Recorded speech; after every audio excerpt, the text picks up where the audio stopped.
C'est un livre qui traite de l'exode rural en Périgord-Limousin dans les années 50-60, histoire d'une famille qui a dû monter à Paris, comme on disait à l'époque, pour essayer d'avoir une vie meilleure et surtout pour donner une situation meilleure à ses enfants. Et l'un de ses enfants, l'aîné, qui est un garçon brillant, refuse de partir. Bien entendu, il est au CM2, il partira.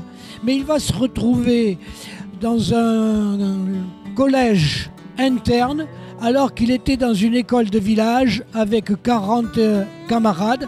Et là, ça va être une rupture, un choc terrible pour lui. Cet élève brillant va devenir un garçon médiocre.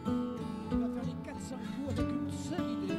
Je veux revenir, vivre et travailler au pays.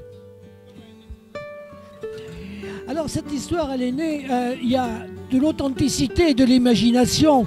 Elle est née un peu de ce que j'ai pu observer. Je n'ai pas vécu, moi, cette situation, ma famille non plus, mais je l'ai observée puisque je suis originaire du Périgord-Limousin et j'ai vu les gens partir, monter à Paris. Et j'ai eu l'occasion de discuter avec mes camarades qui étaient montés à Paris et qui me racontaient, quand j'étais moi-même enfant, leur histoire qui était plus ou moins bonne, qui avait plus ou moins d'intérêt. Les plus jeunes s'adaptaient bien, mais les plus âgés s'adaptaient beaucoup moins bien. Et c'était très, très difficile de rompre avec son milieu, avec ses origines, avec sa famille, avec ses camarades. C'était très difficile.